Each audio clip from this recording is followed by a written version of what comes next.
What is your message to voters as they go into this primary?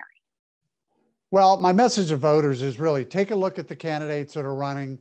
Mike DeWine has a 45-year history. He now has a 3-year history as a governor. Our state is falling behind. Not just me saying that. Statistically, the University of Akron study shows that we're falling behind. We can't compete. We're the 7th most left state in the country. We rank anywhere from 35th to 50th in statistics. And where we rank the top in corruption, Mike DeWine's wrapped around that. Where we also rank up in the top 10 is, drug overdose and addiction. We're the 7th most left state in the country, and human trafficking. And none of these issues have really, we should not be a state that ranks in the top 10 in those issues. So I'm hoping people look at our difference. I have a vision. My vision for Ohio is on my website, jimreancci.com. They can find out what I want to do to make Ohio the powerhouse it used to be. Now, you just noticed and said that you've said that Ohio has fallen short in other states. You cited some studies there that in terms of our economic recovery, especially since the COVID pandemic. What do you think the reason behind that is, and what do you think Ohio could be doing differently? Well, it's pretty simple. If you just follow the economists and what people are saying, Ohio still uses 20th century economic drivers in the 21st century. The biggest example cited by the economists at the University of Akron and Ball State is Ohio still believes you should buy businesses. You should pay to have businesses come here. Instead of fixing your economic standards, we spend too much, we tax too much, we have too many regulations. We're one of the top 5 states for taxation. Wallet Hub ranks us that. But we also rank, when it comes to taxation, even the Tax Foundation in Washington, D.C. ranks us 37th. We have too many taxes, we have too many regulations, and the state really needs to cut its spending and get back to where other states are. It's economic drivers. Our state hasn't changed. Governor DeWine has taken the wheel. I'm not going to blame him for everything. The studies show that we've been doing this for 25 years. He's just driving the car in the same direction. I want to make sure that we change direction and make Ohio that powerhouse it needs to be. You, Joe Blystone, and Ron Hood have built a lot of your campaigns for governor around how the DeWine administration handled the COVID pandemic. DeWine has said he tried to follow the science and the best information that was available while balancing safety and people's livelihoods, and that he pushed for schools to be open and set rules for businesses that are copied by other states. He says Ohio has come out of this pandemic strong and the state is moving forward. Do you agree with that? Well, look, I don't have to agree or not agree. I can tell you what the experts say. The Republican National Committee came out 2 weeks ago and ranked Ohio 32nd. All right. There's also a study out of Massachusetts, and I can't remember the study, but it was just printed in the last 2 weeks. It ranked Ohio as a D in coming out post-recovery. But what's even worse is we've lost so many jobs and we're not recovering. So it doesn't have to be what Jim Reancci says. It really should be what people and how we rank. If we were and did recover as one of the top 10 states, we'd be in the top 10 states. Why is the Republican National Committee, a Republican arm of Mike DeWine? I mean, Mike's a Republican. Why are they saying we rank 32nd, but Mike thinks we're doing well? Look, 32nd out of 50 is a failing grade in most places, and getting a D by the National Economic Oversight Committee or whatever it was is also a failing grade. We failed post-recovery, and Mike DeWine ran Ohio, like New York, like California. He decided to shut down, lock down. He didn't have the evidence. Clearly, he scared people, and he really damaged our state economically. The Intel deal would likely be the biggest economic development in Ohio history. Does it give DeWine a really big advantage here, or do you find people have questions about it? Well, look, I have questions about it. It's a deal that we're spending $2.5 billion, $2.5 billion being spent. We've given them a pass on the cat tax, which is another big gift to them. Remember what I told you, the University of Akron and Ball State said our biggest problem is we buy companies to come here. I think in the end, we are buying them to come here. I want to know what the economic return is. Look at some of these businesses that say they're coming. The best example, DeWine and Usted talked about a company coming to Lordstown. It never made it here. I mean, we don't know whether Intel will be here. It's a nice thing to announce right before your primary election. But remember, there's also a bill in Congress that has to pass before Intel will come here as well. So there are a lot of drivers and a lot of money that would bring Intel here. But at the same time, I don't think that's the answer. That brings us 2,000 jobs when it finally settles down. But how about the 150,000 jobs that Mike DeWine and John Husted have lost? I mean, it's like hitting a triple in the eighth inning and clearing the bases and being happy, but you're still losing 15-3. We are losing jobs because of our economic base, and we're still using that 20th century policy by buying companies to come in. We're still losing. What do you think Ohio voters, and especially Republican voters, since this is a partisan primary, what do you think they want in a gubernatorial candidate? Well, Republicans want a Republican. I mean, I will tell you right up front, Mike DeWine runs a primary like he is a Republican, but then he operates and governs like a Democrat. I have heard that time and time again. Look at his policies. We spend more. I mean, we went from 76 billion to 80 billion. We tax more. He raised the gas tax.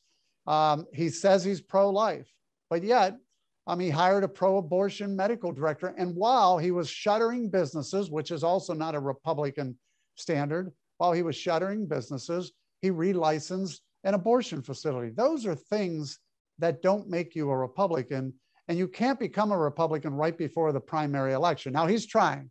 I got to give Mike credit. He's signing bills that he said he would never sign before because he's in a race and he's going to lose this primary if he doesn't get people to forget about his past and make them think he's a Republican. You've talked a lot about issues like critical race theory, trans athletes in girls' sports, what you've called woke propaganda in schools. What kind of an impact do you think those kind of issues have on people who want to stay in Ohio or who are considering coming to Ohio? And do you think most people think as you do, or do you think that this is a loud minority that you're speaking to here? Well, I got to tell you, one thing that this campaign, my campaign, has done is we're talking to the people. We've had multiple education forums. We've actually called over 370,000 Republicans out of 950, got live responses and asked them what their number one issue is. And I can tell you, out of the top 5 issues, education was one of them. They want to eliminate CRT. They want to eliminate social emotional learning. They want to eliminate comprehensive. By the way, why are we teaching comprehensive sex education to kindergartners through 3rd grade? These are the Do you have examples of that? Do you have any examples of that, and also of critical race theory being taught? Because it's been commonly reported that those things are not being taught in schools. Well, I got to tell you, we've had the studies and we've gone out. I had a parent come up to me and one of our, and by the way, it's recorded, so you can see the parent saying that. Their 7-year-old son came home and said, the teacher said, you see your skin color, you're privileged. You see her skin color, it was an African-American girl, she's not privileged. You need to understand you're privileged. She was shocked, the parent was shocked. There was another parent in another forum that talked about the same issue. So yes, and this is on tape, so it's not like Jim's just saying this. We had 250 people at one of our education forums, and the parents were talking about these issues that they were very concerned about. The parents, and we had 2 forums, so I travel the state, I talk to the parents, absolutely. They are concerned that their children, and by the way, I actually had one parent show me one of the things that they were being taught, their 3rd grader was being taught, which actually was talking about sexual activities. I mean, this is a shame. This is unbelievable. And as a governor, just step up and say, even if you don't believe it's happening, it would never happen under Jim Reancci as governor. Are you concerned that you and Joe Blystone and Ron Hood will potentially split the anti-DeWine vote and DeWine will go on to win the primary? Well, if that happens, it happens. Look, here's what's important for your listeners. DeWine can't get better than 40% of the vote. That's where he's going to end up. Mark my word. We have a poll today that has him at 34%. I don't know, and it fluctuates. I've seen him at 32. I've seen him at 39. I've seen one. There's only one poll out there that had him at 50%. That was some Fox poll with 200 people. Most of our polling has him under 40, which means 60% of Republicans do not support Mike DeWine. So in the end, I have to be able to get more than 40% of the vote. And I'm hoping that most people look at the other two candidates and say, who has the best vision for Ohio? You know, the other two candidates complain. They hate this. They don't like this. They don't like government. They don't like that. Well, here's what I say. We have some good, principled people in Ohio government. What we have to do is we just have to work with a vision to move Ohio forward. That's how simple it is. Republicans and Democrats are going to like what I want to do, because I want to work to make Ohio the powerhouse it used to be, not what it is today. I want it to be one of the top 10 states in the country. And I think I can get Republicans and Democrats on board. Today, I got to get Republicans on board so that they realize that I am the most qualified Republican out of the three of us that are vying for the anti-DeWine votes to defeat Mike DeWine. You and Joe Blystone in particular said that you're outsiders, though you were a congressman for 8 years. Why do you think being an outsider is important? I mean, doesn't experience count for something? I mean, you just talked about your experience. Oh, no, I think look, this is the reason why I don't think Joe Blystone can win, because he has no background, no experience. You know, he couldn't even fill out a campaign finance report properly. He has 3 violations on campaign finance. Yeah, it's just amazing how a guy is even still in the race. He's got a lawsuit against him. He's got a whole bunch of things coming at him. In the end, an outsider with some experience like myself, look, I went to Washington, not because I wanted to be in Congress, because my Chevy dealership was taken away from me. So I did get to learn what it's like to serve. I understand that you got to get the House and the Senate to approve things. I do understand that you got to convince people and you got to have a plan. Leadership means listening. You can't just keep complaining. And that's the difference. Outsiders are okay, but outsiders who have actually accomplished and done things and have a little bit of government experience are actually more powerful. It's one of the reasons why the top 10 states in our country are people who are business people who also had some government experience, whether it's Florida, Tennessee, whether it's South Dakota, you name the states. Those governors have business background, but also have a little bit of government experience as well. And finally, you were at former President Trump's rally in Delaware County last weekend. You had been hoping to get his endorsement. You had talked in a previous race in 2018 about how you moved from the governor's race into the U.S. Senate race at Trump's encouragement. Do you feel that not having an endorsement in this race, either for you or anybody else, opens it wide? Or were you really hoping to get that endorsement for yourself? How do you feel that you didn't get it? Well, look, at this point in time, here's the biggest issue. You have a sitting governor, Republican governor, who was endorsed in 2018 by former President Trump, at that time, President Trump, and yet he's not endorsing the current sitting governor who was endorsed by the Ohio Republican Party. That should be the telling story. Not that he's not endorsing the guy running against the incumbent. Look, I still talk to the president. I talked to him 4 or 5 weeks ago on a Saturday afternoon. He told me my biggest challenge is running against an incumbent with another person in there. He doesn't even know who that person is, but he said, Jim, it's going to be a difficult race, and incumbents normally win, but it appears you've got a good chance. And at that point, I didn't ask him for his endorsement. I've never asked him for his endorsement. I figure he'll endorse if he believes it's the right thing to do for himself.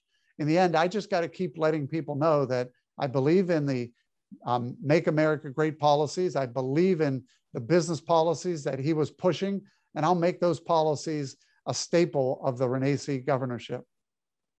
Anything else you want to add? No, I think we've talked about everything. Look, this is, there's only a few days left. I hope your listeners realize, look at the numbers. Governor DeWine's spending a whole bunch more money trying to convince people he's the right guy. We're surging, he's declining. Blystone's declining. We're at the right place where we need to be at this point in time. We just have to finish the job in the next 5 days, and hopefully on May 3rd, next Tuesday, we will be victorious. We're looking forward to it.